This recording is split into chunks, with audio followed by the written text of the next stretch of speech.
بسم الله الرحمن الرحیم.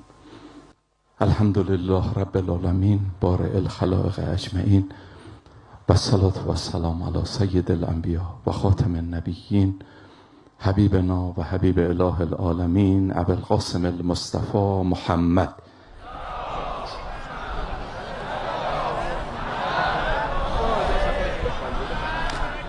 صلی الله علیه و علی آله الطیبین الطاهرین المعصومین و لعن الدائم علی اعدائهم اجمعین.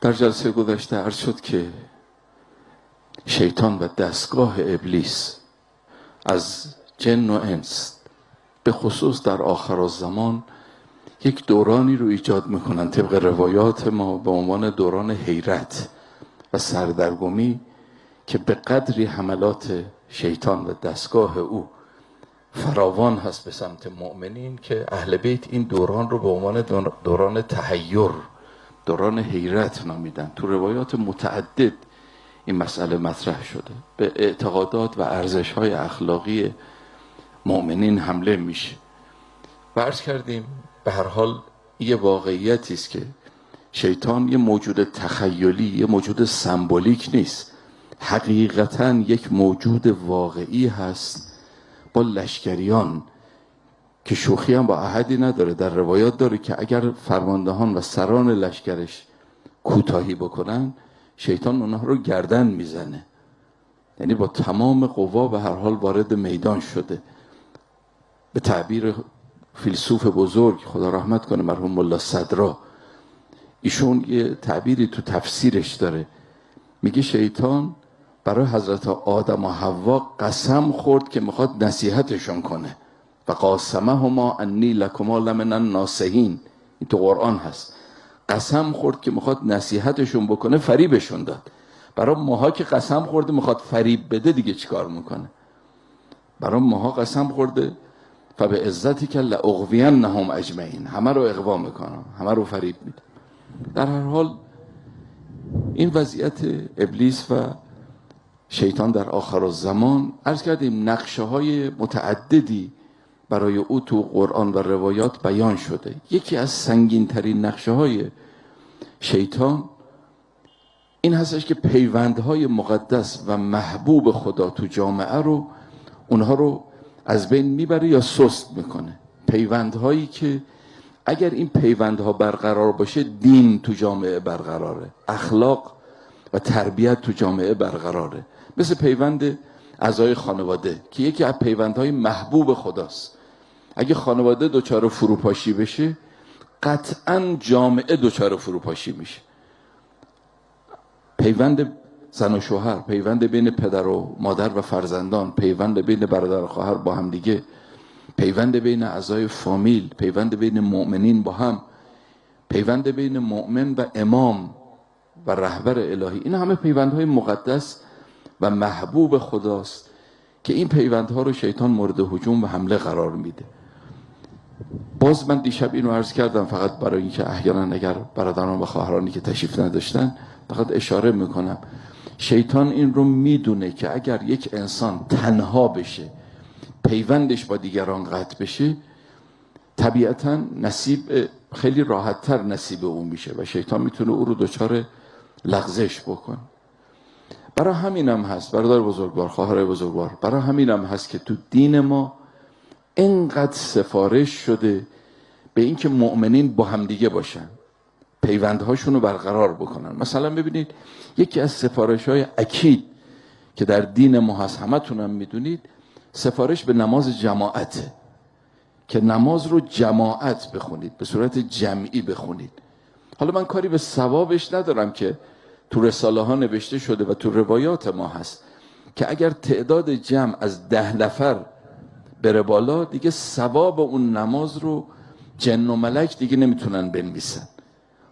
عرض کردم من کاری به ثوابش فعلا ندارم، میخوام بگم اینقدر ارزشمند هستش این نماز جماعت، اینقدر ارزشمنده که به هر حال پیغمبر اکرم حاضر غایب میکرد تو مسجدش. اگه یه کسی نمی اومد دنبال میکرد که نکنه این پاش به جماعت قطع، از جماعت قطع بشه و خب طبیعتا نصیب شیطان بشه. یعنی ببینید این جمع بودن رو خدا چقدر روش تأکید داره. یا مثلا در روایات ما هست، تو آداب دعا، تو اصول کافی و جاهای دیگه ببینید 40 نفر مؤمن با هم دیگه جمع بشن دعا بخونن، 40 نفر با هم جمع بشن و دعا بخونن، خدا میفرماید من دعای اینا رو مستجاب میکنم، به حرمت اینکه 40 تا مؤمن دور هم جمع شدن. امام صادق علیه السلام در روایت میفرمود پدرم امام باقر وقتی حاجتی داشت ما اعضای خانواده رو جمع میکرد، میفرمود من دعا میکنم شما آمین بگید، همون تعداد جمعی که بودیم. شما تو حدیث کسا همتون خوندید، حدیث کسا که خب واقعا یه حدیث فوق‌العاده‌ای هستش که اگه یه جمع مؤمن دور هم دیگه بشینن این حدیث رو بخونن، ببینید تو خود حدیث کسا این اومده ما ذکر خبرنا هذا فی محفل من محافل اهل الارض و فیه جمع من شیعتنا و محبینا الا و نزلت علیهم الرحمه و حفت بهم الملائکه. جمعی از شیعیان دور هم دیگه نمیشینن این حدیث رو با هم نمیخونن مگر اینکه نزلت علیهم الرحمه و حفت بهم الملائکه، رحمت نازل میشه و ملائکه اونجا رو پر میکنه، اونجایی که اون جمع نشستن، و حفت بهم الملائکه. ببینید این اثر جمعه که گاهی موقع‌ها تو جمع یه دل سوخته هست، گاهی موقع‌ها تو کل جمع یه دل شکسته هست، خدا به واسطه او به همه عنایت میکنه. خدا رحمت کنه مرحوم رسول ترک رو که کم و بیش همتون اسم ایشون رو شنیدید، رسول دادخواه خیابانی. خب ایشون همونجور که همتون میدونید لاتی بود و سابقه دینی نداشت، یه آدم شرری بود، اما امام حسین علیه السلام خریدارش شد و مسیر زندگیش عوض شد. تو مجلسی اگر یه مجلس عزاداری و روزه اگر میشه، صدای روزه رو که میشنید اصلا آتش میزد به اون مجلس و شروع میکرد گریه کردن و میگفتن تا مجلس که تمام میشد گاهی موقع تا 20 دقیقه نیم ساعت بعد از مجلس زانواش تو بغلش بود و گریه میکرد. آیت الله استحمد آقای خانساری که از مراجع با عظمت تهران، صاحب نفس، صاحب کرامت، من بعضی از کرامات مرحوم آیت الله استحمد آقای خانساری رو عرض بکنم شاید باور نکنید که آدم اینقدر میتونه با عظمت بشه. ایشون با همه عظمتش میگفت من دوست دارم مجلسی که رسول توشه من اونجا باشم، مجلسی که رسول توشه من اونجا باشم، چون میدونم یه عنایاتی به اون میشه که به دیگرانی هم که تو اون مجلس هستن یه عنایت میشه. یه آدمی که سابقه اینجوری داشت. آیت الله استحمد آقای خانساری صاحب نفس میگه من دوست دارم مجلسی که رسول توشه منم اونجا باشم. جمع عذاب رو بر میدارن، میتونن عذاب رو حتی از کسی بردارن. حتی تو روایات ما چندین روایت داریم که اگر سر سفره تو خونه اعضای خانواده با هم دیگه جمع بشن برای غذا خوردن، اینجور نباشه که سفره پهن بشه یکی بیاد بخوره بره یکی دیگه بیاد، تک تک سر سفره با هم دیگه جمع بشن. پیغمبر اکرم فرمود فاذا اجتمعوا علیها، وقتی جمع شدن بر سفره، نظر الیهم به رحمت لهم، خدا نظر رحمت به این جمع میکنه، فیغفر لهم قبل ان یتفرقوا، قبل از که متفرق بشن خدا همشون میبخشه.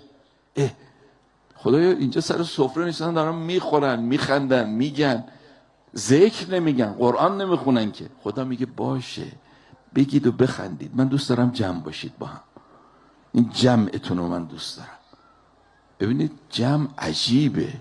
اینا به خاطر همینه که این صمیمیت ها، این پیوند های بین مؤمنین برقرار باشه.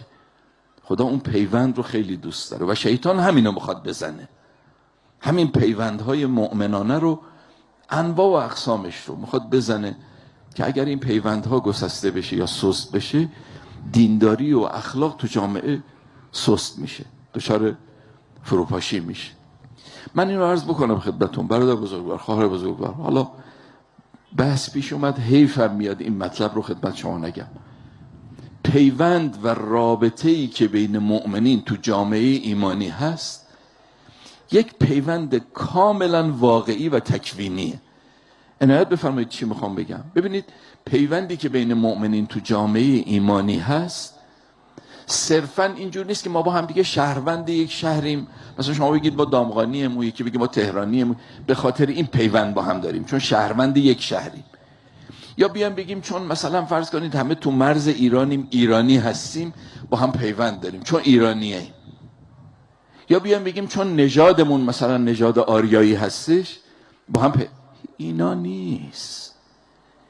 خیلی محکمتر از این حرف هاست. پیوندی که بین مؤمنین هست یک پیوند واقعیه. حالا میگم دقیقا پیوند واقعی یعنی چی. تشبیهاً مثل پیوندی که بین سلول ها و بافت ها و اعضای بدن هست. شما ببینید بین سلول های بدن یه پیوند واقعی است چون همشون در خدمت یک روحن، یک روح بر همه حاکمه. برای همین هم هستش که اگر مثلا یه عضوی درد بگیره، فرض کنید پاتون بخوره به یه جایی، انگشت پاتون به شدت بخوره به یه جایی درد بگیره، چشم هم باهاش همراهی میکنه، شب نمیخوابه. اینجور نیست که بگه اون سلولای پا خوردن به یه جایی ضربه خوردن، من که ضربه نخوردم که. اینجور نیست که اینا جزایر پراکنده باشن از همدیگه جدا جدا باشن. سلولا همه در خدمت یک روح هستن، یک روح بر همه حاکمه. یکی درد بیاد اون یکی هم دردش میاد. مؤمنین رابطهشون اینه با هم، مثل سلول هایی که یک روح برشون حاکمه. روح ایمان و روح ولایت تو همه جاریه. اینجور نیست.